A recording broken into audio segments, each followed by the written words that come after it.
देखिए मैंने आपको बताया था कि जब भी हमारे पास 2/n या m/2 साइज का मैट्रिक्स होता है तो मेरे पास ना दो मेथड अवेलेबल होते हैं जो मैं यूज कर सकता हूं, एक सब गेम मेथड और दूसरा ग्राफिक मेथड। ठीक है, आज की क्लास में हम कौन सा मेथड सीखने वाले हैं? सब गेम मेथड।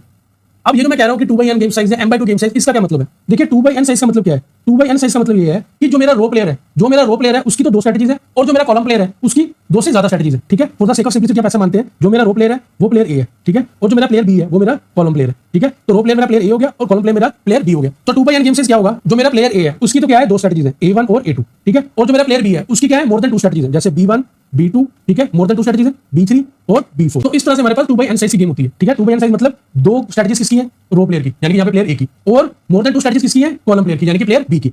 तो ये हमारा होता है 2/n गेम साइज। ठीक है, इस केस में कौन सा मेथड अप्लाई करते हैं? सब गेम मेथड। अभी m/2 गेम साइज क्या है? देखिए m/2 गेम साइज का मतलब आप सपोज करो ये मेरा प्लेयर ए है, ठीक है, ये प्लेयर ए है और ये प्लेयर बी है, ये प्लेयर बी है। जो मेरा प्लेयर ए है यानी कि जो मेरा रो प्लेयर है, ठीक है, इसकी तो मोर देन 2 स्ट्रेटजीज है, A1 A2 A3 और A4। ठीक है, लेकिन जो मेरा प्लेयर बी है उसकी कितनी स्ट्रेटजीज है? 2 स्ट्रेटजीज, B1 और B2। ठीक है, इस तरह की जो गेम स्ट्रक्चर होती है इस गेम साइज को कहते हैं m/2 गेम साइज, जहां पे मेरा जो रो प्लेयर है उसकी मोर देन 2 स्ट्रेटजीज है। यहाँ पे मेरा रो प्लेयर कौन है? प्लेयर ए। ठीक है, और जो मेरा कॉलम प्लेयर है यानी कि जो प्लेयर बी है उसकी कितनी स्ट्रेटजीज है? 2 स्ट्रेटजीज। तो जब भी मेरे पास ऐसी सिचुएशन होगी, कैसी सिचुएशन होगी कि भाई मेरा गेम साइज 2/n है, ठीक है, या m/2 है, तो हम कौन सा मेथड अप्लाई करेंगे? हम सब गेम मेथड अप्लाई करेंगे। देखिए सब गेम मेथड के एप्लीकेशन के लिए किसी एक प्लेयर की स्ट्रेटजीज दो ही होनी चाहिए, फिर चाहे वो कॉलम प्लेयर की दो स्ट्रेटजीज हो, फिर चाहे वो रो प्लेयर की दो स्ट्रेटजीज हो। अब समझते हैं कि सब गेम मेथड कैसे काम करते हैं। आप देखना सब गेम मेथड में हम क्या करते हैं, जो हमारी मेन गेम हमें देते हैं, जो हमें ओरिजिनल मैट्रिक्स दिया होता है, हम क्या करते हैं उस गेम में से ना सब गेम्स बना देते हैं। ठीक है, जैसे सपोज करो मेरे पास जो मैट्रिक्स दिया गया है वो 2/5 साइज का है। ठीक है, 2/5 साइज का, यानी कि जो मेरा रो प्लेयर है उसकी तो कितनी स्ट्रेटजीज है? 2, और जो मेरा कॉलम प्लेयर है उसकी कितनी स्ट्रेटजीज है? 5 स्ट्रेटजीज। मैं क्या करूंगा, ये जो 2/5 साइज की मेन गेम है ना, इसमें से मैं 2/2 साइज की जितनी गेम्स बनाना पॉसिबल है उतनी गेम्स बना लूंगा। अब ये जो मेन गेम में से 2/2 साइज की गेम्स बनाएंगे इसी को बोलते हैं सब गेम्स, यानी कि मेन गेम में से हमने सब गेम्स बना ली और उन गेम्स का मैंने क्या साइज रखा? 2/2। आप समझिए कितनी सब गेम्स बनेंगी?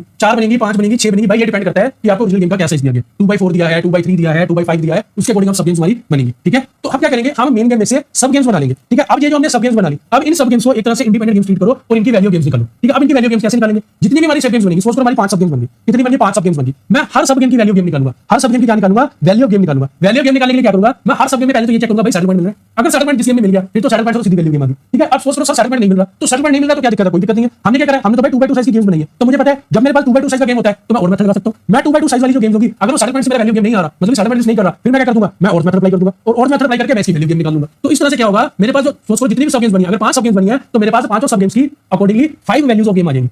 अब मुझे क्या करना है, अब मेरे पास ये जो 5 वैल्यू गेम्स आ गई, जो मेरे पास 5 मैंने सब गेम्स मेरे पास निकल के आई थी, उनसे जो 5 वैल्यू गेम्स आई है, इन 5 सब गेम में से मैं कोई एक सब गेम सेलेक्ट करूंगा और उसकी जो वैल्यू गेम होगी ना, उसकी जो वैल्यू गेम होगी उसी को हम पूरी गेम की वैल्यू मान लेंगे। ठीक है, और उस सब गेम की जो स्ट्रेटजी होगी उसी को हम पूरी गेम की स्ट्रेटजी मान लेंगे। ठीक है, बात समझ आ रही है? तो ऐसे करके हम काम करेंगे। अब क्वेश्चन आता है सर, जैसे आप कह रहे हो कि मैंने 5 सब गेम बना ली और 5 सब गेम की मैंने वैल्यू गेम निकाल ली, अब कौन सी सब गेम हमें सेलेक्ट करनी है? क्योंकि पांचों में से कोई एक सब गेम हमें सेलेक्ट करनी है। ठीक है, किसी एक सब गेम को हमें सेलेक्ट करना है और उसी सब गेम की वैल्यू गेम हमारी कंप्लीट गेम की वैल्यू गेम मानी जाएगी और उसी सब गेम की जो स्ट्रेटजी होगी वही होल पुट मानी जाएगी for both the players for the whole game. अब ये जो सब गेम सेलेक्ट करनी है ये कैसे करनी है? देखिए